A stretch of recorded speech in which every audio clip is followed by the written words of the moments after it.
入れたてはシュワシュワシュワっていうね、背中から中骨に沿うように包丁を入れまして、ある程度ね水分を抜いておくと仕上がりがねカラッとなりやすい。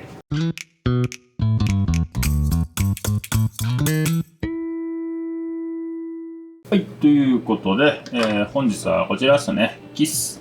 の天ぷらを作っていこうかと思います。キスっていうのはね、北海道から九州までね、全国で漁獲されるお魚でして、一年中ね、水揚げがあるにはあるんですが、夏の方が漁獲は多くなるかなと。市場にね、よく並ぶかなといったお魚ですね。キスはね、背開きにしますので、包丁でね、鱗を落として、頭を落として、内臓を軽く抜いて、それから背開きにして天ぷらにしていくと。そうでね、水揚げがね、多くなる初夏、夏場はキスがね、卵を持つ時期ですので、卵を持つ時期っていうのはね、どうしてもこう魚の腹が薄くなりやすい。背開きっていうのはね、なるべくこの腹を開かずにさばいていきたいんですが、夏場のキスはね、どうしても鮮度に関わらずね、この腹が薄いために、こうやってね、さばく過程で腹がね、破れたりしますよと。鮮度が良ければ昆布締めだとか生でも食べることできますので、またね、別の動画で昆布締めの方法などは紹介しておりますと。こういった形で内臓を軽く洗いましたら、ここからね、キスを背開きにしていくと。で、背開きにするときは、頭を右に向けて、背中を手前に向けて、背中からこのように包丁を入れまして、腹の皮ギリギリまで包丁を入れて、このね、ちょっと腹膜なんかが残っていたら、包丁でサポートしながら身を切り開きまして、あとは身を反転させて、またね、皮目を上にして、背中から包丁を入れまして、中骨を切り離すと。この時も、この辺りまでね、包丁を入れまして、そうすると、中骨が浮いてくるかと思いますので、そしたらこのね、中骨とこの腹の皮のギリギリのところで骨を切り離すと。ヒレの際の骨、腹ビレの付け根の骨が意外と硬いので、この部分はね、結構ギリギリで切り離す方が良いかと思いますね。で、身を開きましたら、ここにね、腹膜とあばら骨が残っておりますので、腹膜とあばら骨をすくい取るようにして身を開けば背開きの完成と。あとはね、キスの場合は血合い骨、ここに骨がね 4,5 本かな、そんなに多くないんですけれど、ちょっと見づらいんですが、細い骨がね数本残っておりますので、この骨を引き抜けば背開きの完成と。そう、キスはね、魚が小さい割に割とね骨がしっかりしているので、ここの骨も抜いておいた方が食感よく天ぷらを食べることができるかなと思いますので、そう、こんな感じでね、細いんですけど割とねしっかりした骨が残っているので、これが口の中に入ると当たるので、この骨はしっかり処理しておくといいかなと思います。で、もう一回ねさばきますと、頭を右に向けて背中から中骨に沿うように包丁を入れまして、このねあばら骨を断ち切るようにしながら腹の皮ギリギリまで包丁を入れていくと。身を開きましたら、今度はこういった形でまたね身を反転させまして、再び背中からね包丁を入れていくと。こういった形でね半分に折りたたみましたら、この中骨を切り落とすと。で、中骨を切り落とした後にこのあばら骨をすき取ると。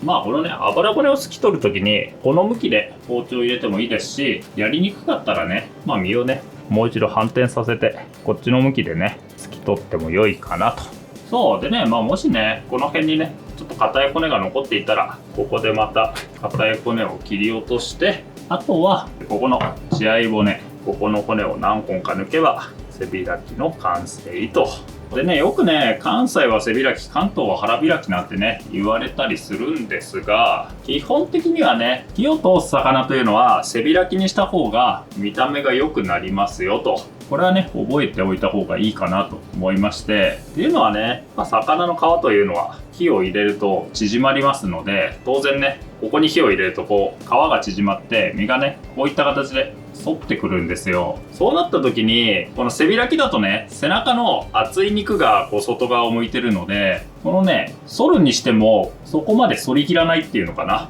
多少は反ってくるんですが、こう外側のね、肉が厚く残っているので、見た目が大きく見えやすいというのかな。これがね、腹開きにしてしまうと、このね、内臓の入っていた薄い部分、この部分がこっちのね、外側に向いているので、このね、皮がより丸まって、仕上がりがね、こうくるんと、こういった形でなんか丸まりやすくなってしまって、仕上がりがねちょっと小さく見えるというか、ちょっと丸まりすぎな感じになるので、火を通す際は基本的には背開きの方が良いかなと思いますね。小肌とかね、イワシなんかは逆にね、このあばら骨がこの腹膜ギリギリまで食い込んでいて、背開きにしようとしてもこのね、あばらを取る際にここのね、肉を断ち切ってしまうので、魚種によってはね、背開きができないなんて魚もいるんですけれど、選択肢があるならね、火を通す際は背開きというのがいいかなと思いますね。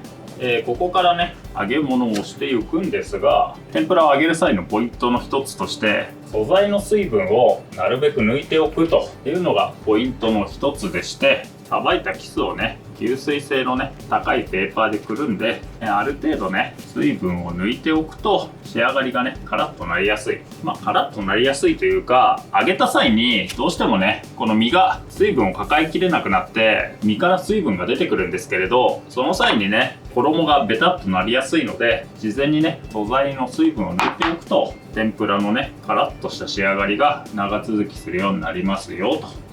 ここから天ぷらを揚げていくんですが、まずね、小麦粉、薄力粉を用意して、薄力粉一部はこれ打ち粉といって、衣をつける前にね、素材にまとわせる小麦粉として取っておきまして、でここからいよいよ泥を作っていくと。泥を作る際はまずね、これ、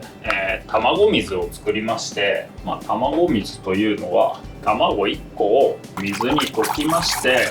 この水で小麦を薄めて泥を作っていくと、この天ぷらの衣を作っていくと。そうでね、天ぷらがね、べちゃっとする原因は、このね、小麦にグルテンが出ると、どうしてもね、仕上がりが重くなりやすいので、なるべくね、グルテンの発生を避けるために、卵水に氷を入れてね、よく温度を冷やしてから泥を作ると、泥にグルテンが発生しづらいので、天ぷらがカラッと揚がりやすいですよと。普段ね、これあんまり重さを測ったりとかはねしないんですけれど、せっかくなんでね、どれぐらいの割合で泥を作るのか測ってみますと、だいたいね、薄力粉 25g に対してこちらは卵水ですね、こちらを加えながら混ぜてみてって感じではあるんですけれど、今ね、薄力粉25でこっちのね、水分を80ほど加えたんですけれど、これでねちょっと軽いかなと。なので今ね、これで、薄力粉 35g かな、35g に対して卵水を 80g 程度加えた状態ですね。これでちょっと軽すぎるかなぐらいですんで、でもね、大体だから1対2ぐらいの割合なのかな。野菜なんかはこれぐらい軽くてもいいかなと思うんですけれど、そうでね、泥を作る時のポイントは、泥を混ぜすぎないというのがポイントの一つでありまして、混ぜるとね、当然グルテンが出るので、混ぜすぎず、多少ダマが残ってもいいかなぐらいのつもりで揚げるとカラッと揚がりやすいですよね。食材の準備ができましたら、あとはね、天ぷらを揚げるだけと。で、天ぷらを揚げる手順としましては、まずね、この食材に小麦粉をさっとまぶしまして、この食材を泥に通して油の中に落とすと。はい、そうしましたら天ぷらを揚げていくんですが、天ぷらを揚げる際はね、こういった形で食材、打ち粉、泥という順番でね、こうパッパッパと順序よく作業できるように食材を並べておくっていうのが、一つね、手際よく料理をするポイントでして、そうで、もう一つね、ポイントとしては、油をね、たっぷりめに使うというのもポイントの一つでして、目安としてはね、鍋底から2センチぐらいの深さに油を張って、それぐらいね、多めの油で天ぷらを揚げるということもポイントの一つでして、これはね、ネタを油に落とした際にどうしても油の温度が下がりますので、そうするとね、せっかく温度を調節してあげても、ネタを入れた瞬間に温度が下がるので、天ぷらの上がりが悪くなるので、なるべくね、多めの油で天ぷらを揚げるということがもう一つのポイントですね。天ぷらをね、揚げる温度なんですが、泥を落とすと軽くね、鍋底に沈んでいきながら、ふわっと泡が立ちながら、すぐにね、衣が浮いてくるような、こういった温度で天ぷらを揚げると綺麗に揚げられるかなと思いますんで、なので温度の目安としては180度ぐらい、油を落とした際にシュワーッと衣が泡を立てながら鍋底につく前に浮いてくるようなね、そういった温度帯で揚げると綺麗に揚げられるかなと思いますね。それでは天ぷらを揚げていくんですが、まずはね、食材に打ち粉をしまして、で、こういった形でね、泥に食材をくぐらせまして、その泥を軽く切りながら油の中に落とすと。この時にね、油に落とすと余分な衣が浮いてきますので、この余分な衣は油を落としたらすぐにすくい上げて、でここからね、7割8割程度食材に火が通ったタイミングで天ぷらをひっくり返して油から揚げると。でね、この食材をひっくり返すタイミングっていうのは泡がだんだん少なくなってくるので、食材から出る泡が少なくなってきたら天ぷらをひっくり返して水っぽさがなくなるっていうのかな。最初はね、このシュワシュワっとした音が水分を含んだ音なんですが、これがね、音がだんだんカラッとした音になってくるっていうのかな。見た目だとこのね、出てくる泡が少なくなってきたり小さくなってきたりするので、それが目安ではありますし、あとは音でね、このカラカラっていう音が水気を含んでない乾いた音になってくるので、音が乾いた音になってきたら火が通った証拠ですね。